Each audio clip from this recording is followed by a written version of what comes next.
Thank you, Karen, for the introduction, and thank you for inviting me to this wonderful conference.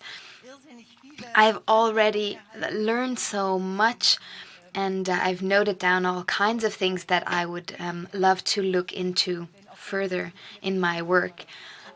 I am still active in this area. So a spatial approach to care. Care is not just work, care is actually also pleasure, and that would be important to me. I think it would be nice to promote that too. So building blocks for different architecture of cohabitation, that is my topic. We will be speaking about care,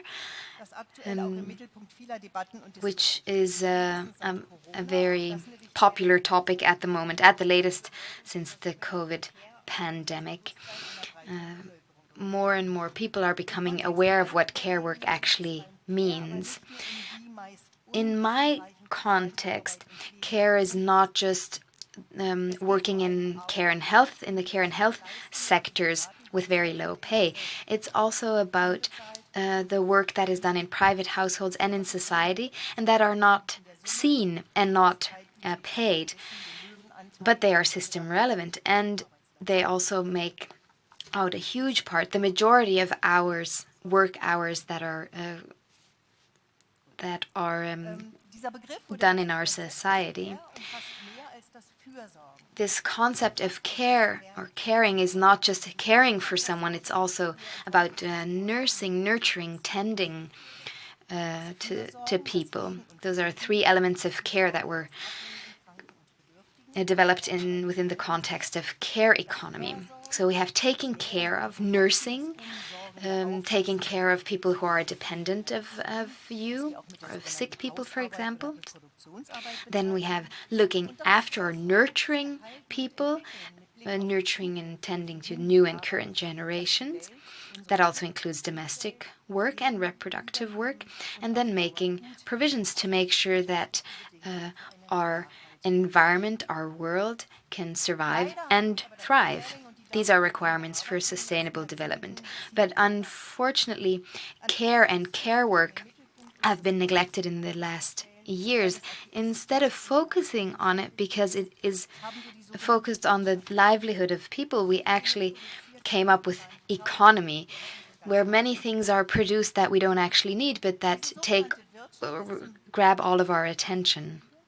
And then this so-called economy has become a synonym for everything that is productive, for everything that is seen, for everything that is called work. And everything else, what regards the life of people in neighborhoods, is seen as unproductive and reproductive and is just overlooked oftentimes. So the concepts of urban development that prevailed were those that cleaned up the city and divided it by functions, and that is based on the Athens Charter, which was the result of an International Congress for Modern Architecture in 1933. And in the 20th century, this charter became a guiding principle for the planning and developing of cities and settlement areas. Living was separated from the so-called care, but at the same time, this care work was ignored. The neighborhoods were monofunctional from then on, but care work was still being done in those neighborhoods. There were four functions that were mentioned in the charter: living, working, recreation, and circulation, but care was ignored. The charter just mentions retail, business, or industry once under work, and primary schools and kindergartens are listed under recreation. Healthcare institutions are nowhere to be found, and everything that is part of domestic and care work is not mentioned. They completely disregarded that work is being done, not just 8 hours a day, but actually children are doing their homework, the elderly are taken care of, sick people are also tended to, so that was not included at all. But still, this charter became a standard and had a huge impact for planning and building, and this led to monofunctional zones for working and living. And that's what the situation looks like today. There are separating structures, there are separated locations. There's a living space, a working space, and there's highways in between, for example. So what does spatial planning look like when it puts care and care economy front and center? Here you can see two images from the 90s. They're concepts from the feminist architecture and urban planning that are still valid today, or should be. So there are three aspects. Spatial planning focused on living, and this includes everyone, then enabling all of life, so all three elements of care that I've mentioned, and then see neighborhoods as pioneers and driving forces of development. Just let me dive into that a little more. First, spatial planning focused on living. We have to see that living is also work, and working is also living. Living is not just leisure and relaxation, as it was described in the 90s by sociologists. Living space was also a place where people worked.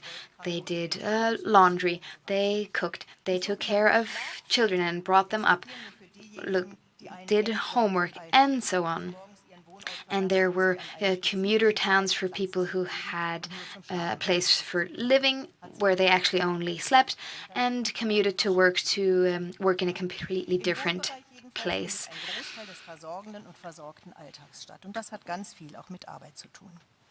But so much work takes place in the living space. And living is so much more. Of course, it offers us a roof over our head, but it's also for securing one's livelihood. And in the best case, we have these three elements: protection, then care and supply options, and integration. Not just, even in places where we think they are only for work. And when we understand that, and when we include these basic needs in spatial planning and architecture, then the neighborhoods can turn into communities. And here I am also talking about the families by choice that Ms. Perichello spoke about as well.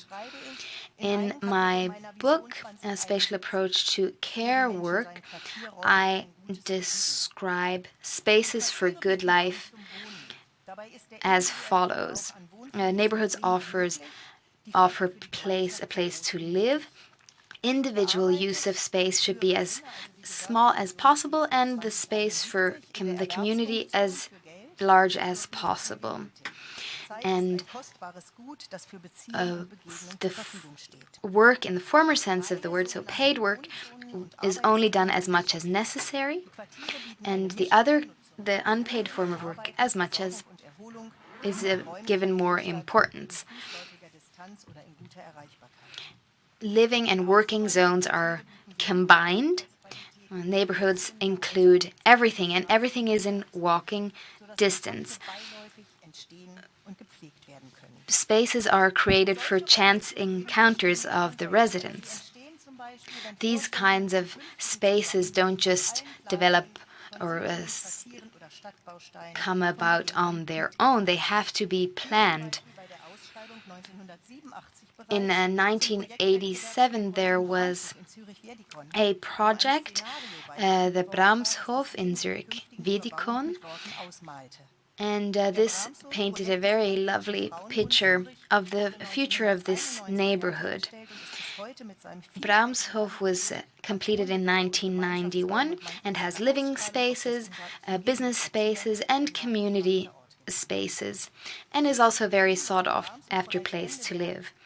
Many of the things that already applied to Bramshof in the 80s, retreat, community, neutrality of use, flexibility, integration, and so on, is now being realized in newer projects for housing cooperatives. For example, Kraftwerk 1 in Zurich, or the projects of Kalkbreite in Zurich as well, or the Hunziker Areal. All of these projects implemented, if you will, careful planning. They include everything that a community needs, and they are pretty. They respect their environment, they are embedded in their environment, and they offer quality before quantity. They have enough individual floor space, but also a lot of space for community activities.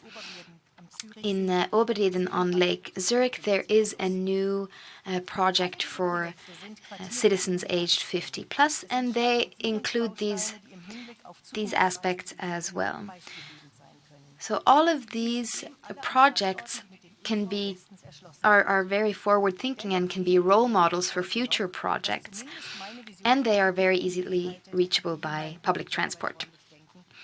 But they still miss something that I find important. Being embedded in edible landscapes. That includes, of course, urban gardening and different forms of learning.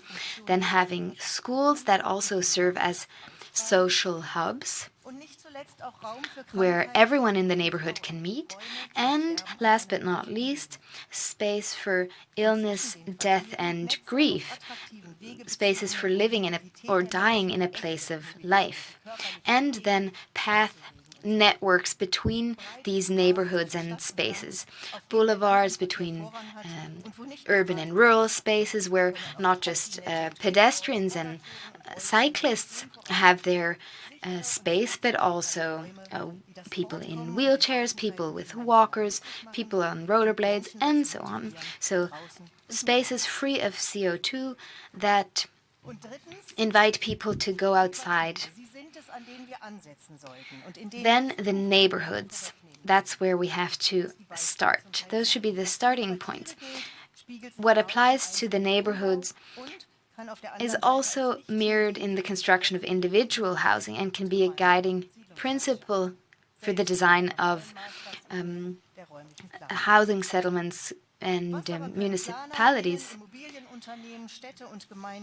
What can planners, real estate businesses, developers, cities, municipalities do to design new architectures of cohabitation? I think we need good visions that are communicated. We need players that are passionate, and we need time and role models.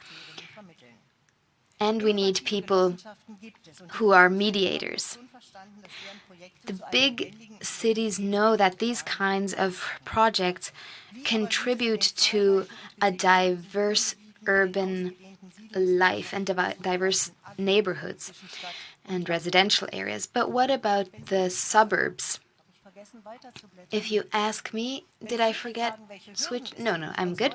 If you ask me what challenges we are facing when it comes to developing lively, community-promoting neighborhoods, then I would say that the biggest problem is the private ownership of property or land.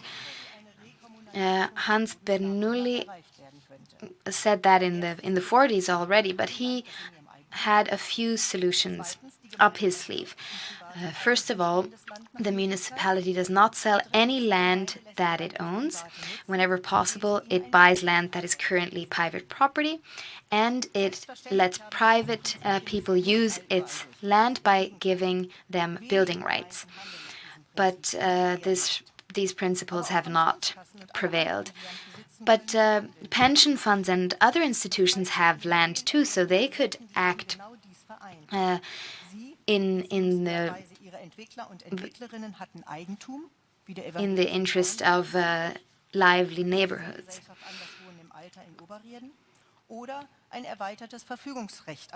They can give extended right of disposal to projects or association and so on. And if that is the case, then a multitude of projects can be developed, neighborhoods can be built that include everyone and project the diversity that we have in our society. The organizers asked me what care meant for future generations and what spatial planning can contribute. And I was presented or introduced as a spatial planner, which I am, yes. But spatial planning as such does not exist. It is made by different people, and it is just a collection of projects, ideas, and so on. And so many people are involved. There are experts in cantonal and regional governments, but there is also spatial development that includes everyone, even if they are not involved or interested in politics. What's important is good cooperation between politics, spatial planning, real estate, the cooperation of players who focus on care as well. And this has to be coordinated, but it takes political will and, of course, majorities. And it does take more women and more feminist perspectives in spatial planning that is so important, and of course in politics as well. In general, it should be about, and not just in spatial planning, but everywhere in the economy and the society, to act socially fair and climate friendly and sustainably. So everyone has to take on responsibility and work together. Thank you very much for your attention.